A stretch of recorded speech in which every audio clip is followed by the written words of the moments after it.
Hey, it's Rachel Safdie. And Rachel Escondri. And welcome to the Beyond the Uniform podcast on Audioversity, where we tell you the untold stories of the heroes of Israel. Today we're joined by a truly special guest, a former career military officer who, after years of service, was once again called to serve more than years in reserves during the October 7th war. He's not only a veteran lieutenant colonel in the IDF, but also a dedicated father and business owner who had to abruptly put his life on hold, balancing the immense demands of military duty, family, and rebuilding a business in the midst of national crisis. Rafi, thank you so much for being here today. Thank you too. So let's start at the beginning. Tell us a little bit about yourself, your early life. What drew you to a career in the military? Okay, I was born in Jerusalem, raised in Jerusalem as a kid. I don't know how to say it. A regular Israeli kid. What drew me to the career when I was 18, I wanted to go to everyone to the army. I didn't know where to go. So my brother, he was in the army, he told me, don't be an infantry, go to something else. So somehow it drew me to the logistic forces. But I do an infantry training. Yeah, thank you. Like combat? Yeah, like combat. And then I go to the logistics, and I became a logistics officer. At first, I thought I will be out after 4 years, but then I saw I'm good at it. And first of all, I was in the Nachal. Oh wow, that's a combat. The first brigade. 5 years I was in the Nachal, and after 5 years, I go to the intelligence forces. So I start my career in the intelligence forces as a logistics officer, and then all the years I was in several units there, including 8200 that everyone know, as a logistic officer. And I served for 25 years. Wow. And got out for retiring in 2012. So you finished your whole life until 2012 was only in the military Wow. focused. Yeah. And you were raising a family at this point also? Yeah, of course. I have 4. I'm 56 now. I have 4 kids. One of them is learning here, the young one. One of them is a student with us in our degree. Sagi is a student here. Yes, it was very tough period because my wife was alone. 13 years I was in the field. Wow. And just the other 12 years I was a little bit more in home. Being in the field, you mean like you wouldn't come home all day? Yeah, I wouldn't every come day. home. You No, would stay on Only base. weekends. Yes. Oh wow. It was very. I think my wife, she's the hero, no? Because to raise Should have her on as well. Yeah, because to raise for kids, it's a very tough thing, but we made it. You know, we didn't think about it. We just do that. Yeah. So it was a very 25 years, very good. A lot of ups and downs, like every career. But I'm really, it was a great time for me, and it was a great time to retire. So, of course. And then you started a business right after? Yeah, almost. I go to Nepal for after military trip for 1 month. Was this a family trip or a solo trip? No, alone. It was alone. I tracked there, and it was very, yeah. And then I came back and I opened a business. First, I didn't know how to do the business because in the army they don't teach us to do business, but it was okay. I'm a coacher, so I learned to be a coach. I learned to be a financial planner. So that was my business for families, and I started to do that. And in the last 15 years, I'm doing coaching for businesses, coaching for families, investing companies in the United States, and other great things. What got you into investing in the United States? Like, where was the branching into that? That's a story, because Sagi has a sister. She's a special kid sister. She's 25 here, and my thoughts and my wife's thought was, what will happen after we go, after we die?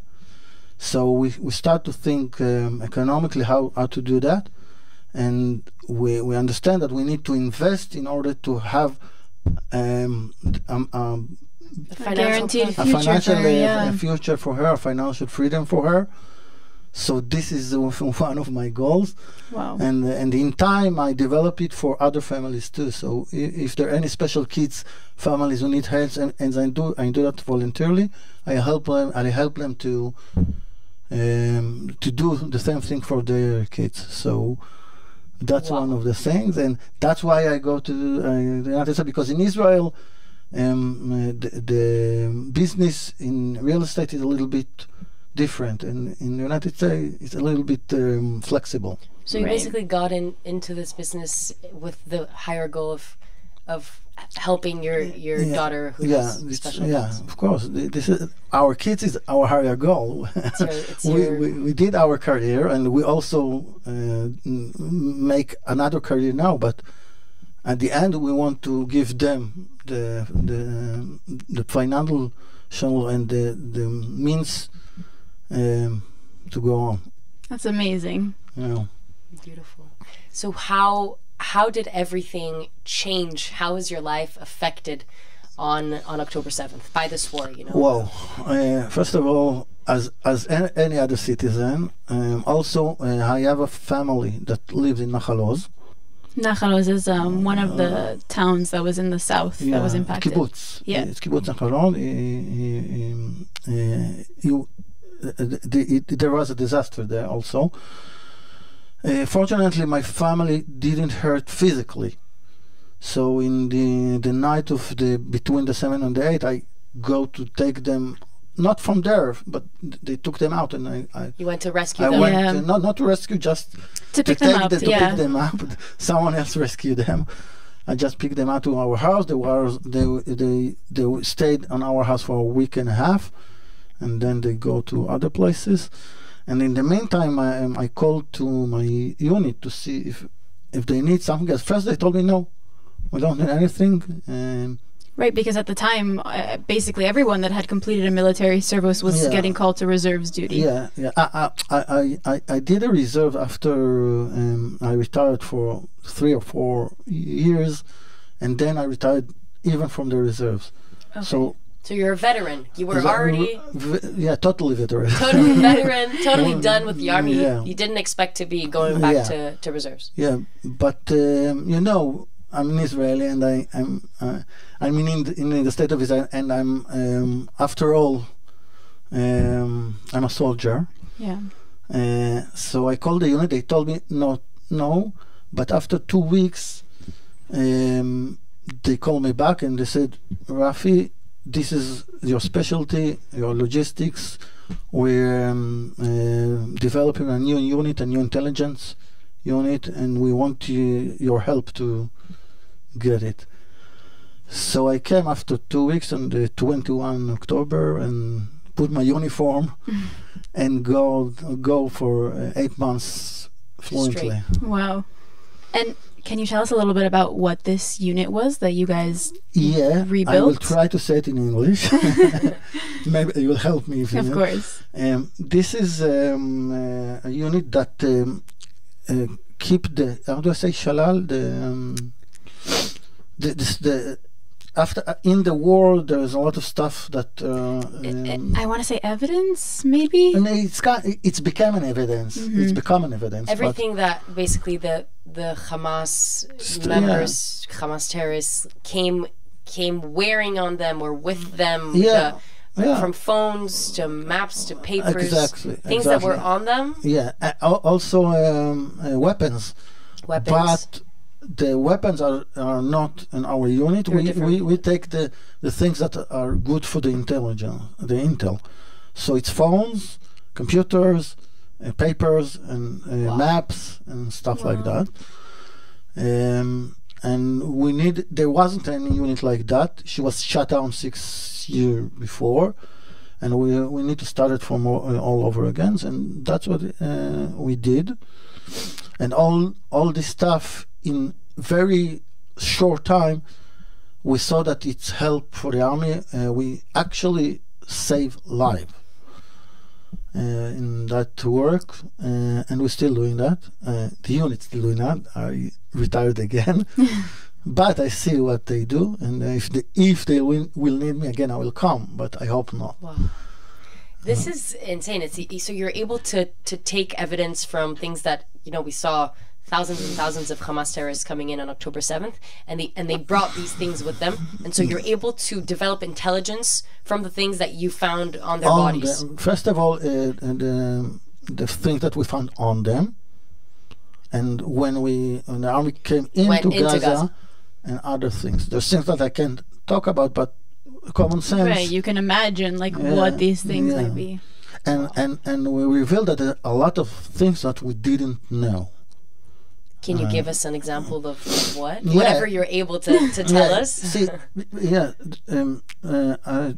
there was a conception that everything will be on air in cyber or others, but there was platform that was very old and they still use that, like papers.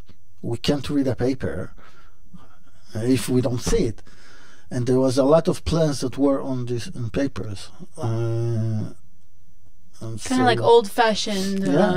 Also, they used how they said walkie-talkies. Like walkie-talkie, yeah. So things that we didn't think they will use. And after we saw that, we understand that we need to deal with this stuff too. So, for example, the GoPro cameras, which became very infamous after October 7th because he basically recorded their massacre, was that part of, was your unit responsible for watching over that footage, for example, and taking evidence from that?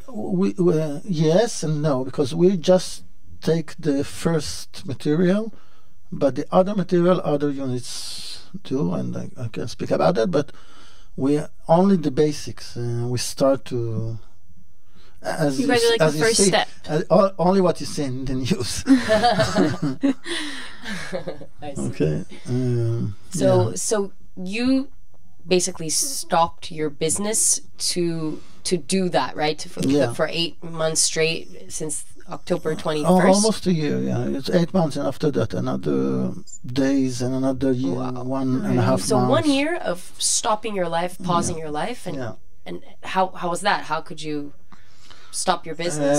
Fortunately, I'm okay in my economic situation, my financial situation, so I can deal that. But there was another things because I started a new business, so it was 1 year, so it wasn't really go on. It was a little bit. It was new. It's very easier in that, but a lot of connection. I needed to reconnect again. It was. I needed to start again. Almost everything. But people helps. The Israeli helps. The Israeli people are are something. Yeah. Wow, amazing. I see.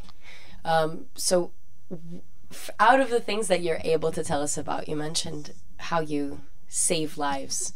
I also read a little bit about your unit. I actually saw a video that the terrorists had from the technology that you guys were able to take, that they were hiding booby traps and different form of weaponry within Gaza, and that your unit had access to that, and then you were able to, through your intelligence, understand exactly where it was in Gaza to be able to warn soldiers on the ground. That was in the news? That was in the news. Okay. You're like, can I confirm this? That, yes, exactly like that. It's start with the field when we save life like that, and it's end in the UN, because there is a lot of material that talk about the strategy and a lot of things that what we Like call their strategy. an influence stuff.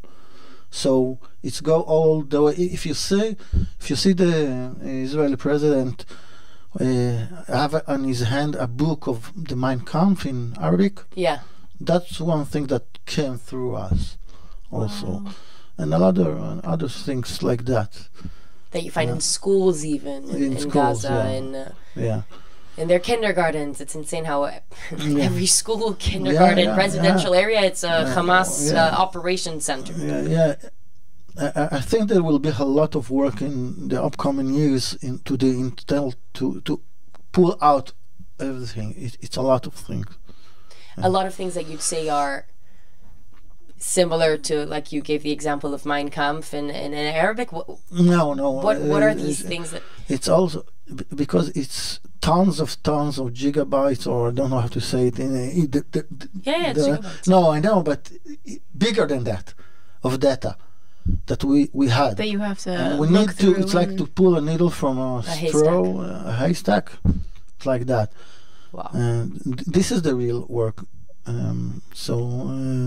There's a lot of work for the Intel, and we're still ongoing because we have another arena, we say, or. And you mean Hezbollah? You mean Syria, Hezbollah. So you do all of the different the different regions. terror proxies that are constantly trying to kill us. Yeah. Wow, so it's not just it started again. This unit was kind of reborn due to October 7th and the war in Gaza, but it's also in the north. She was reborn to Gaza, but she's go a little a lot more technologic, because the technology did the work. What in the past wasn't there. It was only papers. And now it's like a permanent unit again of the army? I don't know. I hope. I don't know what to say about it. Well, it's definitely still needed. Of course. For now, yes. I don't know. You spoke to us also very briefly before about how almost 90% of your unit was reservists. Can you? 90, yes, yeah. 90%. Can you talk to us a little bit about what it is like building a unit again from scratch that is people that are civilians before the 7th or before they get called back? Yeah. First of all, at first it's a little bit. It's not hard at first, because all of them wanted to come, and all of them was with a target, want to help. The challenge is after 4 months, when people will start to a little bit tired and have their homes and need to go to their homes. So you need to do a lot of leadership work. All the officers need to work with to talk with the people and the other reserve forces to stay there, and this is the challenge, if you ask me. Logistic, for me, it's easy because I know what to do, but the main challenge is people to reserve the people that will stay. So we started to give the vacation a little bit others and other things. Because different than regular soldiers, it's people like you who have families, who have jobs, who have their normal lives. They can't just put everything on bills, pause. everything but they put the people and I have some friends that almost from the first day still there. They choose that life again. It's like to be. Well, that's what you did for a year. You paused your life for a year to serve the country again. At 56 years old, you don't even need to anymore, right? Yeah, but it's a decision you make in yourself. I didn't know how much time it will go on. After 8 months, I saw that I can a little bit release. I build my unit, the foundation. Yeah, the foundation. So I can go a little bit. I come back when they needed me, and then go out. You mentioned that your daughter with special needs was living with other special needs children during that time. How was It's still no. It's not because of the war. It was a program yes, from it was war, beforehand. but it started in October, in 2 weeks after the war. Wow. So it was started. So it was more also challenging because the situation, but it was okay at the end. Yeah, I wanted to ask how was the mental toll of, you know, having to handle your family, your business, your daughter, your everything. You're now in reserves for a year. How did you deal with that? I don't know. I don't know how to answer that because it's kind of natural for me. If I think about it, first of all, I'm not alone. I have a wife. We work together. Also, she has a challenging work with of her own. She's school. How do I say? מנהל בית ספר. She's a principal. Yeah, she's a principal In a school. for 600 kids. Oh wow. It's a big one. Wow. She needed to deal with it first of all in the corona, and then after in the war. So she has her challenges too. But when you work together, and the kids were pretty big, you know, and the only challenge was Gal. She was the big challenge. Your daughter? So yeah, my daughter, Sagi sisters. So we take what we're doing, and almost every day we talk each other. We see what we need to do for tomorrow. We plan the day. We took a lot of air. We work with how do you say their house, the social worker in the house. We all talk together when it needed.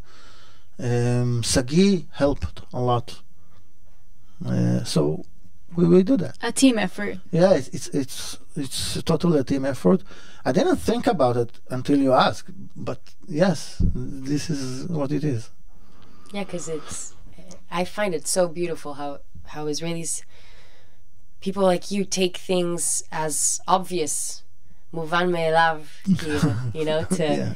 it's of course I'm gonna go, you know, pause my life and fight for my country and develop a whole new unit to save lives. And it's, Yeah. you know, you Like, talk no about questions it asked. as if it's, you know, obvious. Of course I would have gone and done it, but life completely changed. And life was paused. Do you feel like life today is very different from what it was before the war? As in Israel or For you. For you.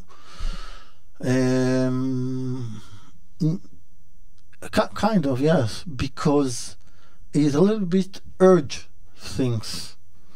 You know, you think, okay, what can happen? What will happen? What do I need to do for my kids?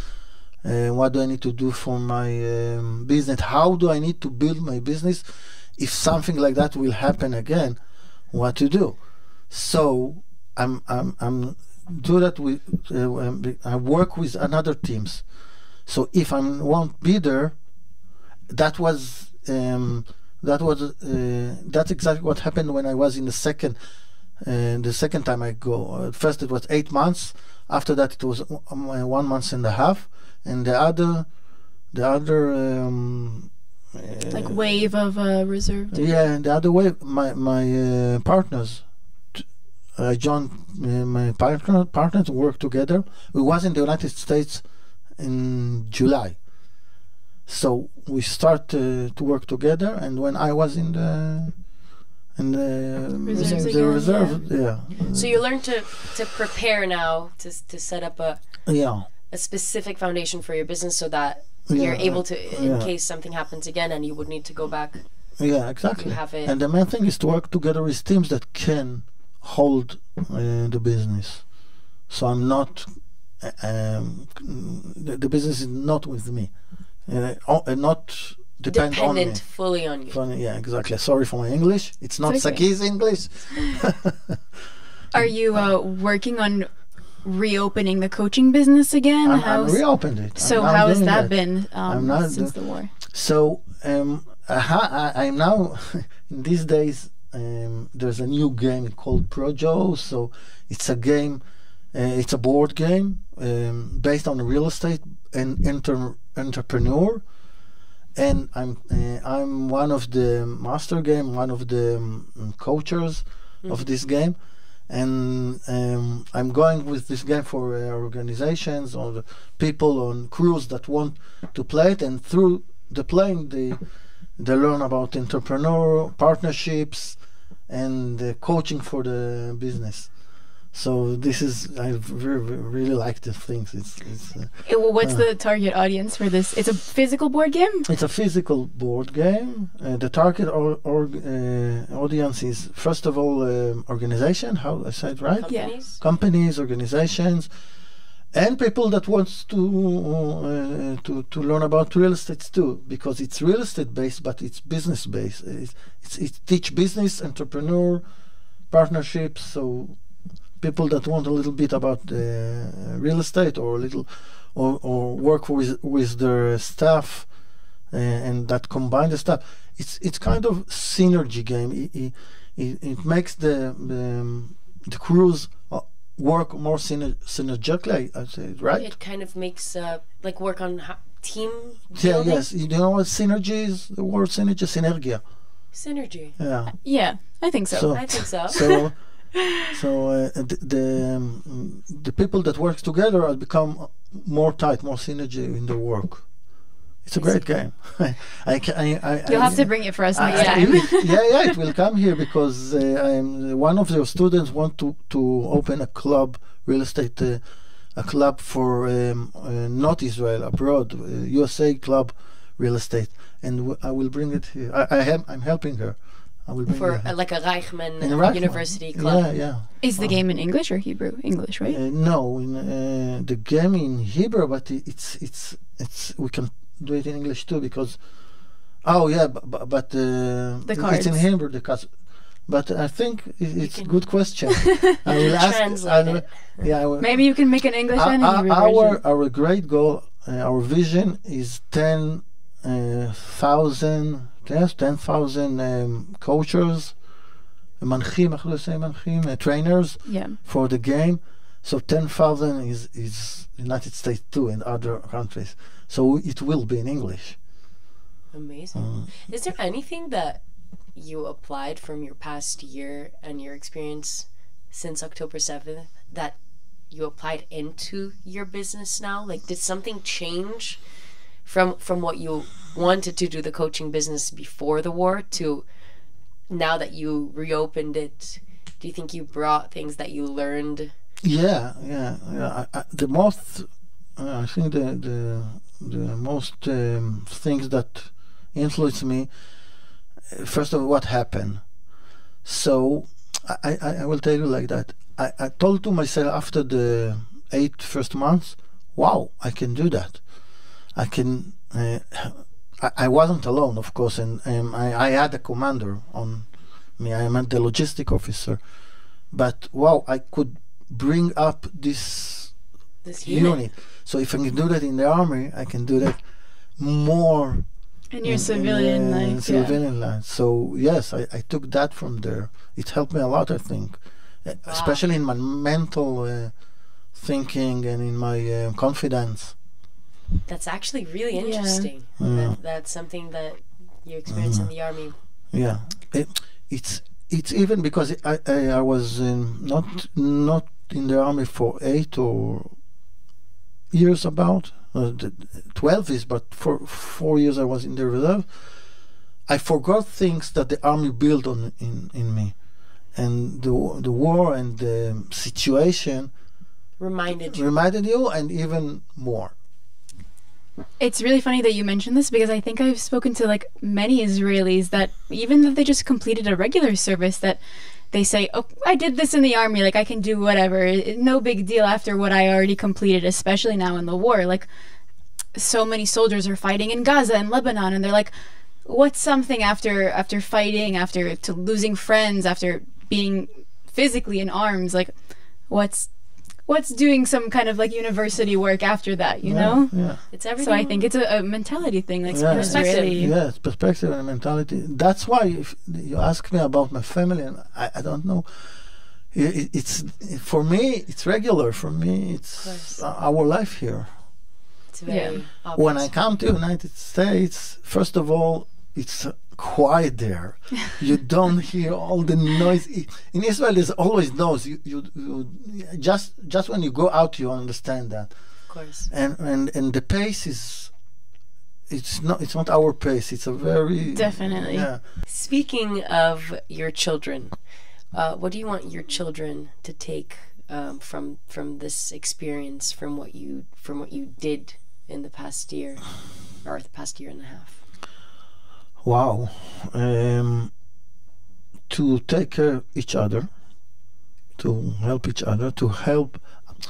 My last name is Obergut. Obergut, it's more than good.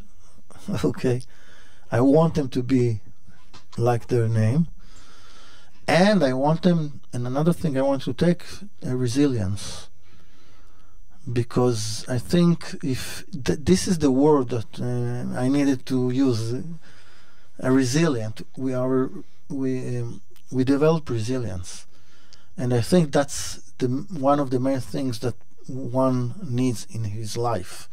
If he's resilient, he can go through everything. And I think that resilience defines the Israeli people. Yeah, definitely. After everything we've gone through. So I want them to be good people, contribute to the לחברה, to the society, yeah, and to be resilient, and that's even Gal. I'm teaching her that. Because in her case, it's a little bit different. It's a little bit slower. Of course. So we have one last question that we always ask our guests. A lot of people in the world, a lot of people that are listening to the podcast only hear about Israelis from the media. And a lot of times it's not necessarily a right way to portray... A positive. positive way to portray the people we are. So if there's anything you could say to the people listening right now, any message that you have for the world, what would it be? Wow. Yeah, it's a hard one. Yeah. It's a big one. I think I will take it from my, how do you say motto in English? Motto? My motto. Motto. Yeah. Because there's saying in the Chazal, Heve dan kol ha'adam lekaf zchut. I don't know how to say it in English. It means that you think a little bit of the other people before you do something, and we need, from my point of view, to adopt that. We need to wait a little bit, hear the other side, talk each other. I mean, first of all, in our communities, and then out of the world. Yeah. If think of the other. Yeah. If we will just talk and hear other, I think the peace will come sooner, because as you said in the media, everyone take his side and want to make it a big story so everyone will listen to him, but most of the people wants to be a little bit for peace. Yeah, we just want peace, and we need to protect ourselves, and if someone come to kill us, we need to kill him. That's for sure, but we need to speak first of all each other's. לתת כף זכות. That's my motto, and that's the thing. How do you say that? To give, like, the benefit of the doubt, maybe. I think it might be. Yeah. Give the benefit of the doubt. I can send you later the proper one. The translation. Yeah, the translation. Well, thank you so much. Thank you. Thank you too. You It so much was for a pleasure coming. for me. Yeah, I like the Reichman place. It's a great university. Yeah, it's a great university. Well, thank you guys so much for listening to the Beyond the Uniform podcast on Audioversity. I'm Rachel Escondri. And I'm Rachel Safdie, and we'll see you here next time with another Untold Story.